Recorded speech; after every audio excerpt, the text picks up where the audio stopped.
The ICC process is beckoning, and the 20 post-election violence suspects from both PNU and ODM, among them cabinet ministers, are holding their breath in anticipation of the implications of the real beginning of the Ocampo purge. Last Friday, Chief Mediator Kofi Annan said he expected that the verdict of the judges looking into Ocampo's request would come this week. I understand that there may be a judgment by the end of March.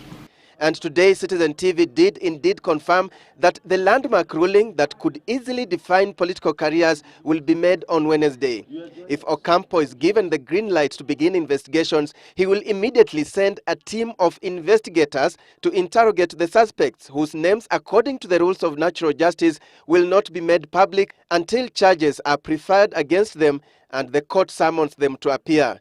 But Kenyans have been guessing from the names already made public by the Kenya National Commission on Human Rights last year, which Ocampo relied on during his initial documentation. Ocampo has, for the first time in the history of ICC, begun a case on his own volition. Therefore, Kenya's situation is a precedent setting. But I think the cases are very clear, and I think the Waki Commission did a great job. Apart from the cabinet ministers, Ocampo will also be investigating businessmen whom he said funded the post-election violence. The suspects, he said, were fighting either to retain power or to gain power. It will be a political test for the two principals whose men are involved, albeit those who masterminded crimes against humanity, as both claimed victory. Kenyans craved for the ICC because they lacked confidence in the local judiciary, and attempts to set up a tribunal failed twice in parliament.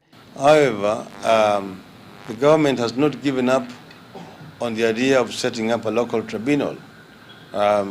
We are consulting as a government. To some, just the shaming of the masterminds at the international level is good enough to deter recurrence of violence. But others think justice would be seen to have been done only if both the local and international processes dealt a blow to as many suspects as possible.